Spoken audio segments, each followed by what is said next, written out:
नमस्कार दोस्तों, आज की कहानी में आप सबका बहुत बहुत स्वागत है। कहानी को लाइक और चैनल को हमारे सब्सक्राइब करना बिल्कुल ना भूलें। एक समय की बात है, एक राजा जिसकी 7 रानियां थीं, लेकिन कोई संतान नहीं थी। इस कारण वो बहुत चिंतित रहता था, खासकर जब वो सोचता कि उसके बाद उसके साम्राज्य का क्या होगा। एक दिन एक गरीब फकीर दरबार में आया और बोला, राजा, तुम्हारी प्रार्थना सुनी गई है। जल्द ही तुम्हारी एक रानी पुत्र रत्न को जन्म देगी। फकीर की बात सुनकर राजा बहुत प्रसन्न हुआ और उसने पूरे राज को इस शुभ अवसर की तैयारी करने का आदेश दिया। 7 रानियां विलासिता से भरे महलों में रहती थी। सैकड़ों दासियां उनकी सेवा में लगी रहती और स्वादिष्ट भोजन व मिठाइयों की भरपूर व्यवस्था की गई थी। राजा को शिकार का बहुत शौक था। एक दिन शिकार पर जाने से पहले रानियों ने संदेश भेजा, स्वामी, आप कहीं भी शिकार के लिए जाइए, लेकिन उत्तर दिशा में मत जाना। हमने बुरा स्वप्न देखा है और हमें भय है कि वहाँ कुछ अनहोनी हो सकती है। राजा ने रानियों की बात मान ली और उत्तर दिशा में न जाने का वादा किया। उसने दक्षिण दिशा में शिकार की कोशिश की, लेकिन दुर्भाग्य से उसे वहाँ कुछ न मिला। यही हाल पूर्व और पश्चिम दिशा में हुआ। राजा को एक निपुण शिकारी था। ठान लिया कि वो खाली हाथ महल नहीं लौटेगा। अपनी रानियों से किए गए वादे को भूलकर वो उत्तर दिशा में शिकार के लिए निकल पड़ा। पहले तो उसे वहाँ भी सफलता नहीं मिली, लेकिन तभी उसकी नज़र एक अद्भुत सफ़ेद और सुनहरे रंग की हिरनी पर पड़ी, जिसके सींग चांदी की तरह चमक रहे थे। राजा ने तुरंत अपने सैनिकों को आदेश दिया कि जंगल को चारों ओर से घेर लिया जाए। हिरनी घेराबंदी में आ गई और जैसे ही राजा उसे पकड़ने आगे बढ़ा, उसने अचानक एक शक्तिशाली झटका देकर राजा को गिरा दिया और पहाड़ों की ओर भाग गई।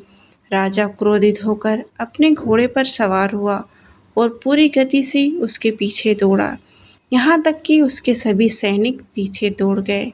जल्द ही राजा एक संकरी घाटी में जा पहुंचा, जहाँ से निकलने का कोई रास्ता नहीं था। वहाँ एक टूटी फूटी झोपड़ी दिखी।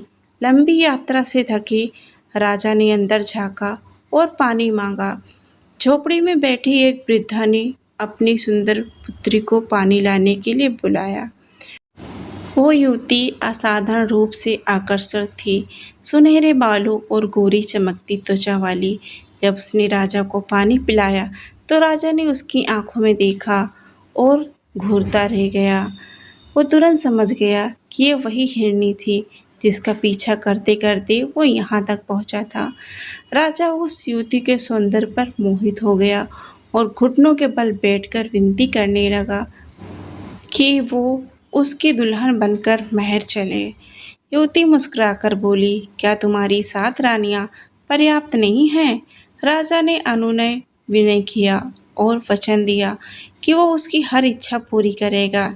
युवती ने कहा, अगर तुम मुझे अपनी 7 रानियों की आंख लाकर दोगे, तभी मैं तुझ पर विश्वास करूंगी। राजा उसके सौंदर्य के जादू में बंधा महल लौटा और यहाँ आके निर्दयता से अपनी 7 रानियों की आंखें निकलवाकर उन्हें तहखाने में कैद कर दिया। फिर वो उन आंखों को लेकर युवती के पास पहुंचा। युवती ने ठहाका लगाया, उन 14 आंखों को एक धागे में पुरोकर अपनी वृद्ध माँ के गले में डाल दिया और कहा, इसे हमेशा पहन कर रखना जब तक मैं राजा के महल में रहूं। इसके बाद वो राजा के साथ महल चली गई। उसकी नई पत्नी बनकर राजा ने उनकी अपनी पूरी रानियों के साथ सभी आभूषण, वस्त्र और दासियों को सौंप दी। इस प्रकार उसने वो सब कुछ पा लिया जिसने उसे कामना की थी। अब जल्द ही 7 रानियां जो लाचार और कैद में थी, एक नए जीवन के आगमन के साक्षी बनी। सबसे बड़ी रानी ने एक सुंदर बालक को जन्म दिया। दूसरी रानियां पहले जो उसकी ईर्ष्या करती थी, परंतु समय के साथ जब लड़के ने अपने उपयोगिता साबित की तो वे उसे अपने पुत्र के समान मानने लगी। बालक ने तहखाने की दीवार को धीरे धीरे खरोंचना शुरू किया। एक छोटा सा छेद बना लिया। घिसते घिसते हुए वो बाहर निकला। कुछ समय बाद लौटा और खाने पीने की चीज़ें लाकर अपनी माताओं में बांट दी। जैसे वो बड़ा हुआ उसने उस छेद को और चौड़ा कर लिया और दिन में कई बार बाहर जाकर अन्य बच्चों के साथ खेलता। गांव के सभी बच्चे उसे छोटू कहकर पुकारते थे, लेकिन कोई नहीं जानता था कि वास्तव में वो कौन है। अपनी हंसी मजाक और कलाबाजी से वो सबका प्रिय बन गया। उसे अनाज या मिठाइयाँ देते, जिन्हें वो तहखाने में ले जाकर अपनी माताओं को खिलाता। सभी को लगा था कि रानियां तहखाने में भूख प्यास से मर चुकी होंगी, लेकिन वो लड़का उनकी जीवन रेखा बन गया था। समय बीता। जब वो युवा हो गया तो एक दिन उसने अपने धनुष फाड़ उठाया और शिकार के लिए निकल पड़ा। घूमते फिरते महल के पिछवाड़े पहुंचा। तभी उसकी नज़र सफ़ेद हिरनी यानी नई रानी पर पड़ी, जो काफ़ी अप्रतिम सुंदरता की प्रतीक थी। उसी समय उसने महल के बुर्ज के आसपास उड़ते सफ़ेद कबूतरों में से एक को निशाना बनाकर मार दिया। घायल कबूतर उड़ता हुआ सीधा सफ़ेद रानी यानी हिरनी के खिड़की के पास आ गिरा। रानी ने खिड़की से बाहर झांका और पहली बार ही उस सुंदर युवक को देख लिया जो धनुष बाण में था। अपनी जादुई शक्ति से उसने तुरंत पहचान लिया कि ये लड़का राजा का पुत्र है। ईर्ष्या और क्रोध से चलते हुए उसने उसे नष्ट करने का निर्णय लिया। फौरन अपने सैनिकों को भेजकर उस युवक को बुलवाया और कहा, क्या तुम ये कबूतर मुझे बेचोगे? लड़के ने कठोर स्वर में कहा, नहीं, ये कबूतर मेरी 7 अंधी माताओं के लिए है, जो अंधेरे और दुर्गंध से भरी काल कोठरी में बंद है। यदि मैं उन्हें भोजन न दूं तो वो मर सकती हैं। धूर्त सफ़ेद रानी क्रोधित होकर चिल्लाई, अरे दुष्ट, क्या तुम अपनी माताओं की आंखें उन्हें वापस नहीं देना चाहोगे? ये कबूतर मुझे सौंप दो और मैं तुम्हें वो स्थान बता दूंगी जहाँ से तुम उनकी आंखें प्राप्त कर सकते हो। मैं वचन देती हूँ कि मैं तुम्हारी मदद करूँगी। ये सुनकर लड़का अत्यंत प्रसन्न हो गया और उसने बिना देर किए कबूतर रानी को सौंप दिया। तब रानी ने उसे आदेश दिया कि वह उसकी माँ को खोजे, जिसने उन आँखों की माला अपने गले में पहनी है। यदि तुम ये कागज़ का टुकड़ा उसे दे दोगे तो वो तुम्हें आंखें लौटा देगी। रानी ने झूठ बोलते हुए कहा। लड़के ने कागज़ को सावधानी से अपने पास रख लिया, ये जाने बिना कि उसमें क्या लिखा है। दरअसल उसमें लिखा था, इस लड़के को तुरंत मार डालो, इसके खून को पानी की तरह पी जाओ। लड़का भी पढ़ना लिखना नहीं जानता था, इसलिए उस संदेश को सीने से लगाकर सफ़ेद रानी को माँ की तलाश में निकल पड़ा। यात्रा के दौरान वो एक नगर में पहुंचा, जहाँ सभी लोग बेहद उदास और निराश रहे थे। लड़के ने नगरवासियों से पूछा, तुम सब इतने दुखी और उदास क्यों हो? सबने उत्तर दिया, हमारे राजा की केवल एक संतान है, एक बेटी। वो विवाह करने को तैयार नहीं होती और जो भी युवक प्रस्ताव लेकर आता है उसे ठुकरा देती है। जब राजा का निधन होगा तो राज और उसकी विरासत का क्या होगा? इसी चिंता में हम सब दुखी हैं। राजकुमार ने शपथ ली है कि वो केवल उसी युवक से विवाह करेगी जिसकी 7 माताएं हों। जब से ये सुना है, राजा अत्यधिक परेशान और उदास है। उसने आदेश दिया कि कोई भी नया आतंक नगर में आए तो उसे राजकुमारी के सामने प्रस्तुत किया जाए। लड़का बेचैन था क्योंकि उसे अपनी माताओं की आंखों की तलाश थी, लेकिन नगरवासियों ने उसे जल्दी से राजकुमारी के महल में पहुंचा दिया। जब राजकुमारी ने उसे देखा तो लज्जा से शर्माते हुए अपने पिता की ओर मुड़ी और कहा, पिताजी, ये मेरी पसंद है। नगर में पहले कभी ऐसा आनंद उत्सव नहीं हुआ। लोग प्रसन्नता से झूम उठे, लेकिन लड़के ने कहा, मैं तब तक विवाह नहीं कर सकता जब तक अपनी माताओं की आंखें वापस लाकर उन्हें दृष्टि न लौटा दूं। राजकुमारी, जो बहुत बुद्धिमान और पढ़ी लिखी थी, ये सुनकर विचार मग्न हो गई। उसने लड़के से वो पर्चा दिखाने के लिए कहा। जब उसने उसमें लिखा विश्वासघाती शब्द पढ़े तो उसने बिना कोई प्रतिक्रिया किए एक नया कागज़ लिया और उस पर लिखा, एक युवक का अच्छे से ध्यान रखा जाए और उसकी सभी इच्छाएं पूरी की जाए। फिर उसने उस पर्चा लड़के को वापस दे दिया। लड़का उतना चतुर नहीं था, इसलिए उसने उसे बिना शक किए अपने पास रख लिया। लगभग 1 साल बाद वो लड़का उस जर्जर झोपड़ी तक पहुंचा, जो संकरे घाटियों के बीच स्थित थी।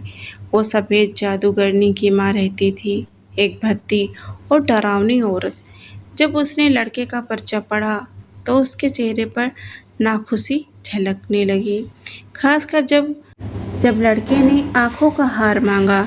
फिर भी उसने अपना हार उतारकर लड़के को दे दिया और बोली, इसमें सिर्फ 13 आंखें हैं, एक मैंने पिछले सप्ताह दे दी थी। लड़का जितनी आंखें मिल सकी उनसे बहुत प्रसन्न था। वो जल्द से जल्द अपनी माताओं के पास लौटने के लिए निकल पड़ा। घर पहुंचते ही उसने छोटी रानियों को दो दो आंखें लौटा दी, जबकि सबसे बड़ी रानी को एक आंख दी और कहा, प्यारी माँ, दूसरी आंख की तरह मैं हमेशा तुम्हारे साथ रहूँगा। इसके बाद वो अपने वादे के अनुसार राजकुमारी से विवाह करने के लिए लौट गया।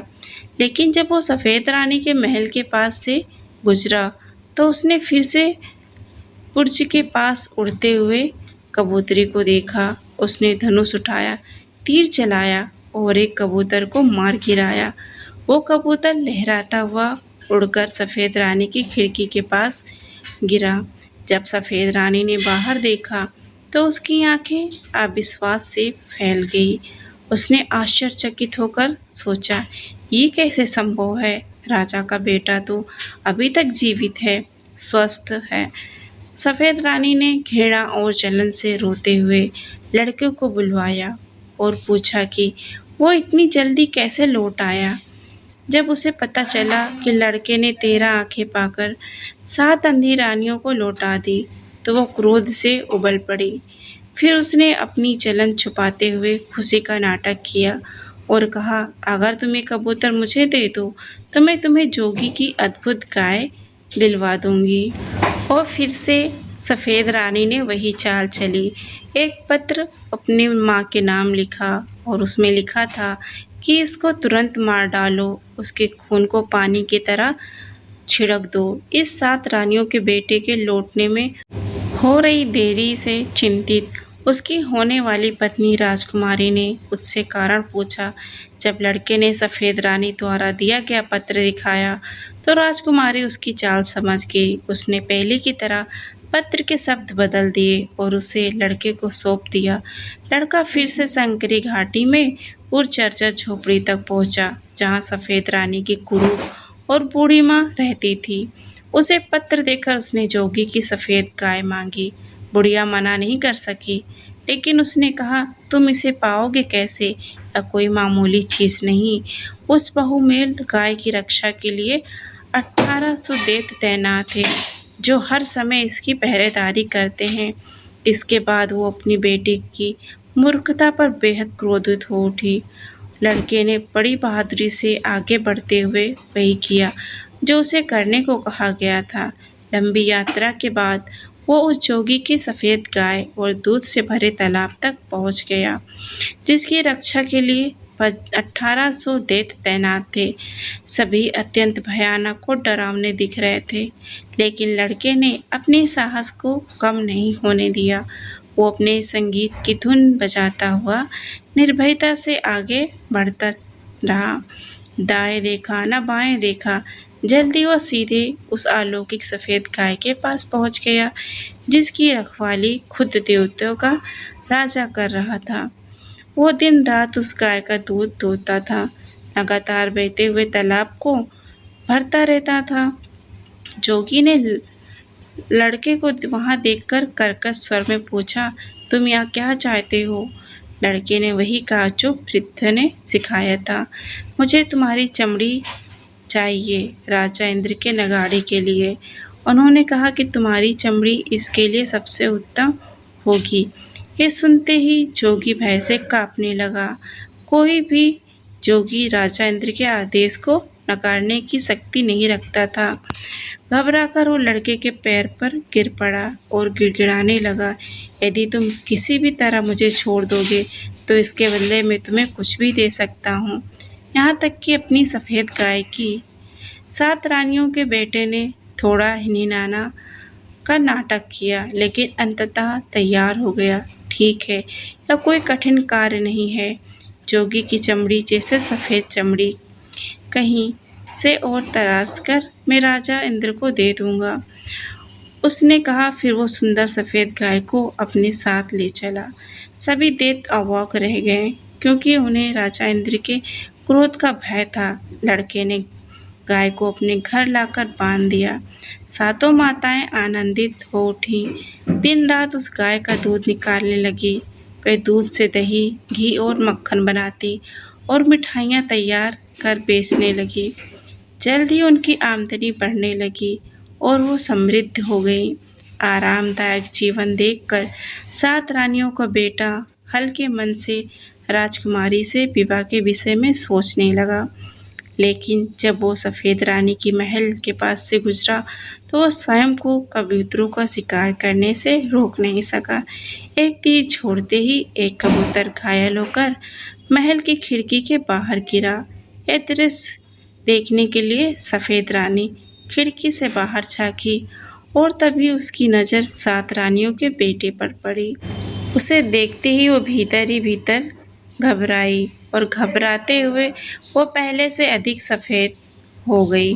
क्रोध के साथ उसने आवाज़ लगाई और उसने उसे अपने पास बुलाया और उससे पूछे कि वो वापस कैसे आ गया। जब उसने सुना कि उसकी माँ ने उसे लड़के के साथ कितनी विनम्रता के साथ व्यवहार किया और उसके कार्य को सिद्ध करने में सहयोग किया, ये सब सुनकर वो अंदर ही अंदर कुढ़ती रही, लेकिन उसके अपने चेहरे से व्यक्त नहीं होने दिया। इसके बदले उसने बड़े प्रेम से मुस्कुराते हुए कहा, ये तो बहुत अच्छी बात है कि तुमने वो जोगी की सफ़ेद गाय को प्राप्त कर लिया। इसके साथ उसने कहा कि ये कबूतर मुझको दे दो, इसके बदले में तुम्हें लाखों टन चावल एक रात पैदा होने वाले चावल के बीजों को पाने का रास्ता बताऊंगी।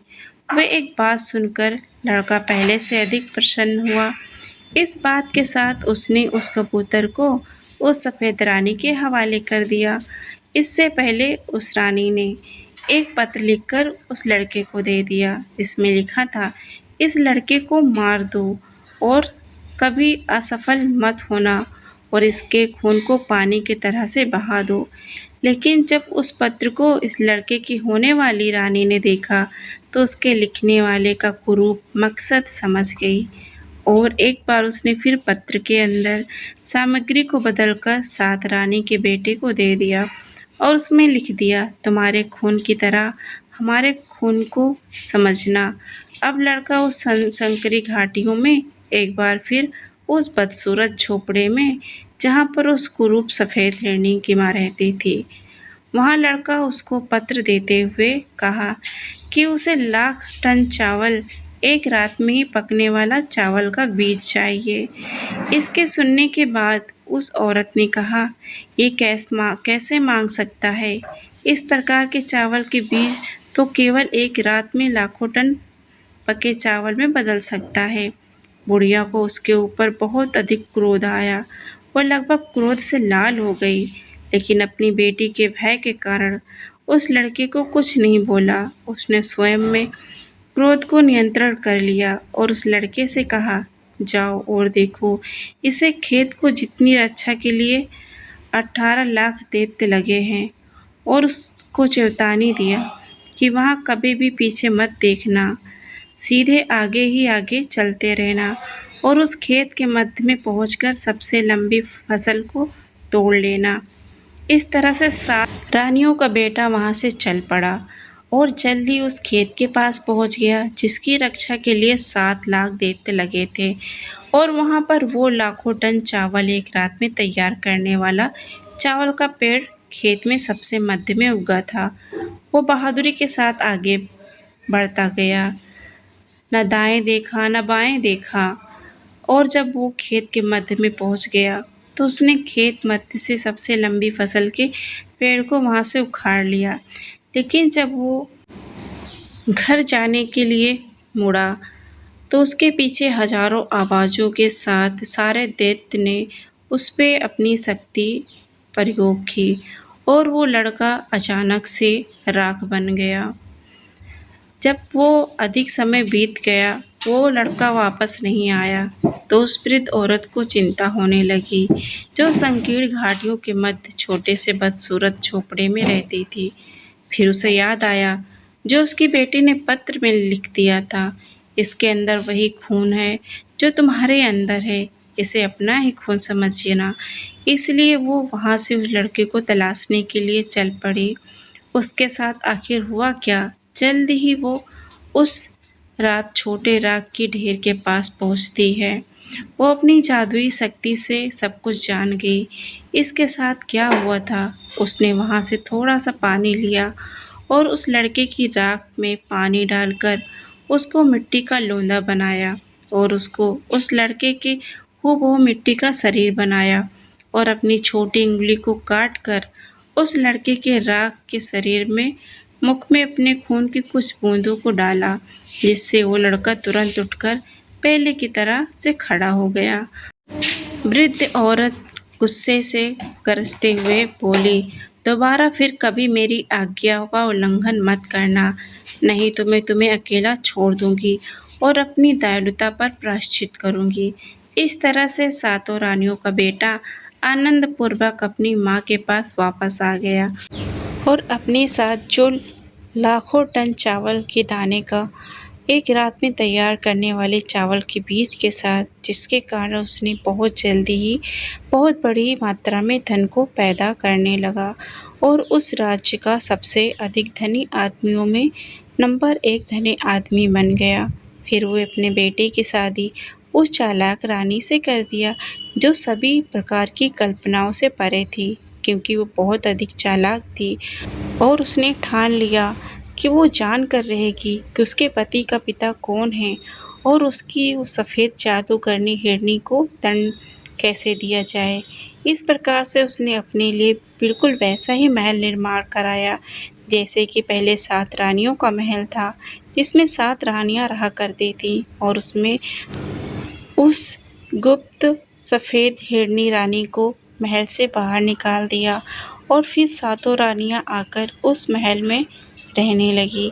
जब सब कुछ अच्छे से चलने लगा इच्छा के अनुकूल, तो उसने अपने पति से कहकर शानदार भोजन उत्सव कराया और पूरे राज्य की जनता के साथ सभा के बड़े बड़े राज्य के सज्जन पुरुषों को आमंत्रित किया गया। जब राजा ने रहस्यमयी सातों रानियों के बारे में सुना तो उसने अपनी गलती को माना और अपने पुत्र के आमंत्रण पर भी वो उत्सव में सम्मिलित हुआ। अब राजा ने 7 रानियों के रहस्यमय बेटे के बारे में बहुत कुछ सुना था और उनके अद्भुत धन को भी देखा, इसलिए उन्होंने खुशी से निमंत्रण स्वीकार कर लिया। लेकिन जब वो महल में प्रवेश किया और ये सब देखकर आश्चर्यचकित हो गया। उसने पाया कि हर किसी के लिए खुद का एक मेजबान बड़े पैमाने पर परिधान पहनकर उसकी सेवा में लगा है। उसको फिर महल के अंदर ले जाया गया, जहाँ शाही सिंहासन पर 7 रानियां विराजमान थी। उसने आखिरी बार उन्हें देखा था। वो आश्चर्यचकित था जब तक कि राजकुमार आगे नहीं आ रहा था। वो खुद को राजा के पैरों को पकड़ लिया और सातों रानी ने पूरी कहानी उसे बताया। तब राजा कहने लगा, मैं सफ़ेद हिरण जादूगरनी की मुंह की चाल में आकर ये सब किया, कृपया करके मुझे माफ़ कर दो। उस सफ़ेद हिरनी जादूगरनी को मौत के घाट उतार देता हूँ और उसे मार दिया। उसकी कब्र पर गठित किया गया। उसके बाद 7 रानियाँ अपने शानदार महल में लौट आईं और सब लोग खुशी से रहने लगे। सो दोस्तों, ये रही आज की हमारी कहानी। आप सबको कैसी लगी है कमेंट करके ज़रूर बताइएगा। कहानी पसंद आई है तो कहानी को लाइक शेयर और चैनल पे हमारे नए हैं तो चैनल को सब्सक्राइब ज़रूर करें। मिलते हैं एक नई कहानी के साथ, तब तक के लिए आप सभी अपना ख्याल रखिएगा। जय माता दी।